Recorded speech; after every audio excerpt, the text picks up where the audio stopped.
अस्सलातु या सय्यदी या रसूलल्लाह, अस्सलातु या सय्यदी या हबीबल्लाह। मैं आज वो खबर देने जा रहा हूँ जिस खबर के बाद कुछ लोग नाराज तो होंगे, लेकिन इस खबर को सुन लीजिएगा आखिर तक तो आपको पता चल जाएगा जो मैं कह रहा हूँ ये वक्त के साथ इसी तरह साबित होगा। खबर यह है कि इलेक्शन नहीं होंगे, इलेक्शन जनवरी में नहीं होंगे, इलेक्शन फरवरी में भी नहीं होंगे। इमरान खान के अहम तरीन पैगाम में सिर्फ 3 दिन बाकी रह गए। 3 दिन बाद कप्तान का बड़ा अहम तरीन पैगाम आने वाला है। नवाज शरीफ की नई गेम सामने आ गई है।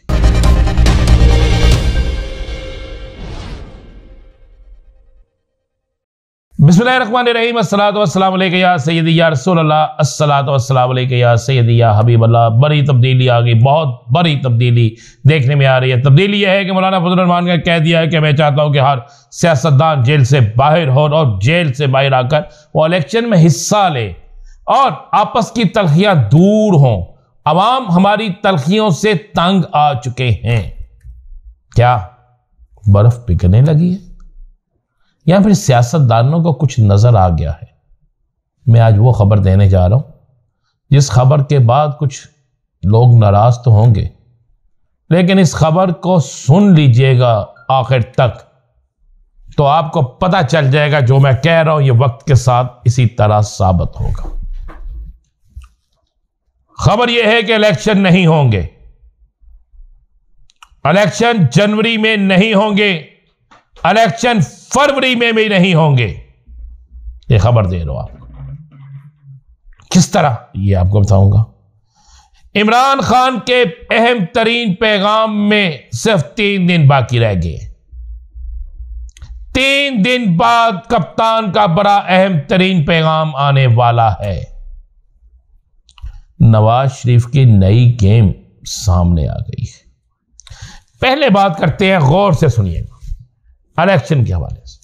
आप कह रहे होंगे कि जनवरी में इलेक्शन हो जाएंगे। सब ये कह रहे हैं जनवरी में इलेक्शन हो जाएंगे। नहीं, सब ये कह रहे हैं। पीपल्स पार्टी वाज़ेह कह रही है कि हमें दूर दूर तक इलेक्शन नजर नहीं आ रहे।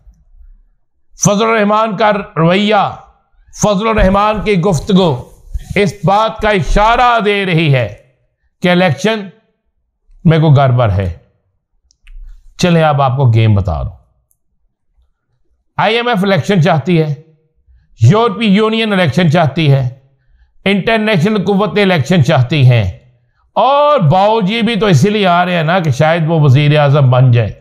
जबकि अवामी सर्वे और अवामी रद्द-ए-अमल के बाद तो लगता है कि बाऊजी की अपनी, अगर वो इलेक्शन लड़े तो उनकी अपनी जमानत जब्त हो जाएगी।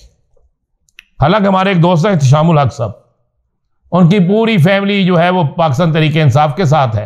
वो अकेले जो है वो मियां नवाज शरीफ के साथ है और अक्सर औकात वोट डालने भी नहीं जाते, लेकिन बहस करते रहते हैं। तो मैंने उनसे भी पूछा, उन्होंने कहा हाँ हकीकत तो यह है कि जमानत जब्त हो जाएगी। तो हकीकत भी यही है। अब आपको बताता हूं, इलेक्शन शेड्यूल का ऐलान होगा। इंटरनेशनल प्रेशर जो है, इलेक्शन शेड्यूल का ऐलान भी होगा। ऐलान के बाद कागजात नामजदगी जमा होना शुरू भी हो जाएंगे। ऐलान के बाद सारा प्रोसीजर शुरू होना भी शुरू हो जाएगा। फिर अचानक से आपको नजर आएगा, सेम पिछला सिनेरियो आप ज़हन में रखें।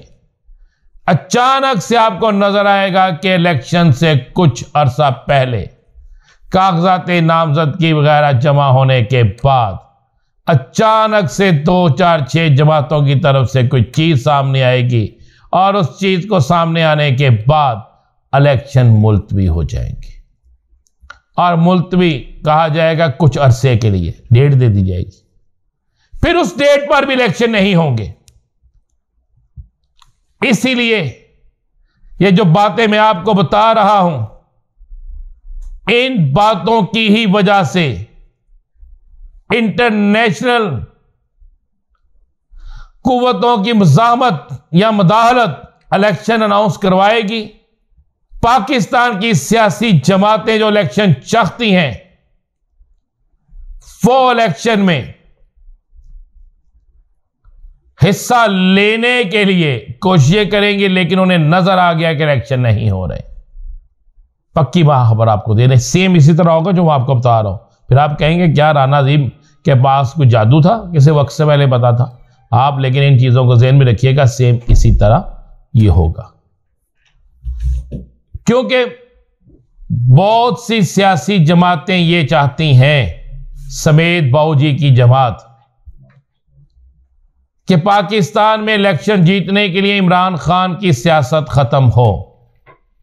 अब तो इमरान खान खुद आकर भी ऐलान कर देना तो फिर भी पीटीआई की सियासत खत्म नहीं होती, बल्कि ये वाहद इलेक्शन होंगे जिस इलेक्शन में बड़े बड़े सियासतदानों की जमानतें जब्त होंगी। इसलिए इलेक्शन लेट किए जाएंगे कि किसी तरीके से असर को जाया किया जा सके। असर तो तब जाया हो कि अगर कोई सियासी मुखालिफ जमात आकर इकदाम करती हो, वो यहां पर आकर कीमतें नीचे लाती हो। इस वक्त तक जो कीमतें नीचे लाई जा रही हैं, डॉलर की कीमत कम हुई है, इसमें किसी सियासी जमात का अमल दखल नहीं है, किसी सियासी जमात की कारकर्दगी नहीं है, किसी सियासी जमात की पोजीशन नहीं है इसमें, बल्कि इसमें सबका सारा क्रेडिट पाकिस्तान के आर्मी के चीफ को जाता है, बाकी और किसी को नहीं जाता। तो फिर किस तरह दूसरी सियासी जमातों पर कोई यकीन करेगा? ना नून लीग पर, ना पीपल्स पार्टी पर, और ना ही किसी और पर। इमरान खान एक बड़ा अहम पैगाम देने जा रहे हैं। वो इमरान खान के पैगाम, अहम तरीन पैगाम में 3 दिन बाकी हैं। बड़ी शिद्दत से इंतजार है, आप देखिएगा ये अहम तरीन पैगाम बड़ी अहम तरीन सियासी डेवलपमेंट करेगा। इमरान खान के अहम तरीन पैगाम से पहले आपने एक चीज देखी कि पाकिस्तान की हिस्ट्री में पहली दफा हुआ है कि बहुत से अहम तरीन रहनुमाओं ने हाथ में कुरान मजीद पकड़कर हलफ देना शुरू कर दिया है कि हमें कभी कप्तान ने तशद्दुद या मज़ाहमत की सियासत का कहा ही नहीं। और वह बात भी ठीक है, अगर मज़ाहमत की सियासत की बात होती तो जब कप्तान इस्लामाबाद पहुंचा था, एक बड़ा जुलूस था, लोग रात से आंसू गैस की शेलिंग खा रहे थे, सब कुछ चल रहा था, लेकिन कप्तान ने एक बड़ी मज़ाहमत से बचने के लिए इनकार कर दिया था और वापस हो गए थे, मुलतवी कर दिया था। ये चीज़ें भी देखना होगी। नवाज शरीफ एक नई गेम खेल रहा है। नई गेम के मुताबिक अगर तो इक्तदार नजर आया तो पाकिस्तान, अगर इक्तदार नजर ना आया तो फिर इलाज के बहाने दोबारा लंदन की तैयारी। रिपोर्ट में भी यही लिखा है, कभी लंदन कभी पाकिस्तान। तो मैं तो ये इदारों से कहूँगा, इलेक्शन के लड़ने करवाने वाले इदारों से, कि खुदारा किसी बीमार शख्स को इलेक्शन लड़ने की इजाज़त ना दें। ये ना हो कि जब वो इलेक्शन ही नहीं लड़ सकता तो फिर बाकी क्या मामला रह गया। इजाज़त दीजिए, अल्लाह हाफिज़।